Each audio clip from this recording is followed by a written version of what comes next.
So the city of Warwick could be one step closer to getting 2 new high schools. Yeah, the city council voted last night to ask the General Assembly to put a question on the November ballot that would allow voters to weigh in on a bond to replace both Pilgrim and Tollgate high schools. 12 News reporter Erica Ritchie live in Warwick right now with more on how that vote went.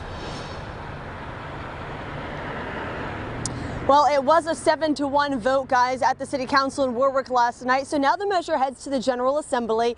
And depending on how lawmakers vote there, Warwick residents could have the opportunity to weigh in on the November ballot as to whether or not their city gets 2 new high schools. So again, it is Pilgrim High School where we are here, along with Tollgate High School on the other side of the city, that would be replaced through this effort. The cost, about $350 million, the state reimbursing about half of that.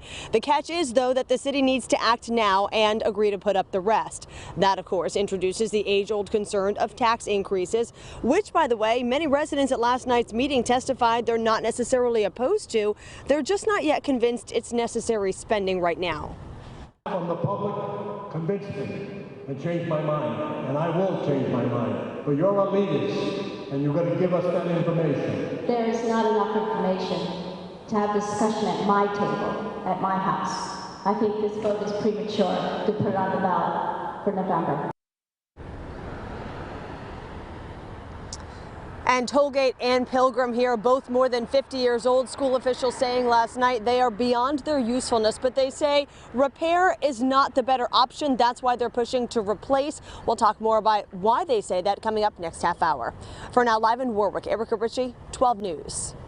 Top story this half hour, the vote 7-1. Warwick City Council agreeing last night to ask the General Assembly to consider putting a question on the ballot in November that would get this city one step closer to securing 2 new high schools. Yeah, school officials made their pitch and residents weighed in. Erica Ritchie joining us live outside of Pilgrim High School in Warwick this morning to break it all down for us. Erica?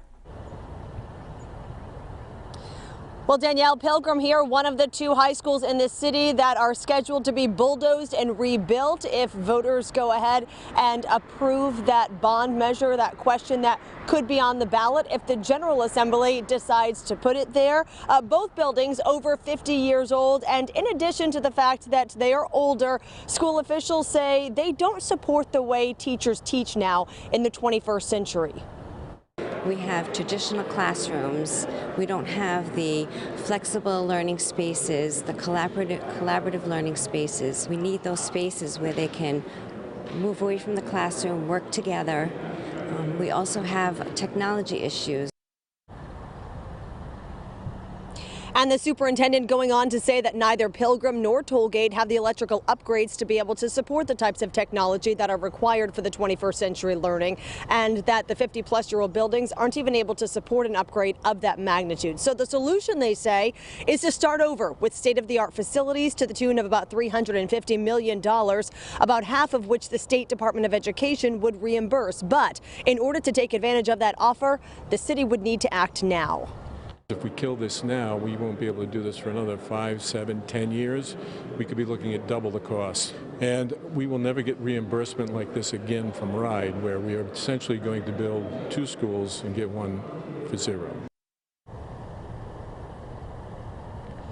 All right, but again, RIDE is only reimbursing up to about half of that. So that means that the taxpayers are on the hook for the other half. And last night they were saying that there's still a lot of unknowns about how much it would actually cost the taxpayers. They were also concerned over an apparent lack of information about the projects and late dissemination of that information. So we're going to hear from them coming up top of the hour over on Fox Providence and some of the reasons why they were a little bit hesitant. If all of this does go through, though, from the General Assembly to make it on the ballot, and if voters did go ahead and approve it, school officials told us last night they would be ready to break ground in the fall of 2023. That's the latest live in Warwick. Erica Ritchie, 12 News.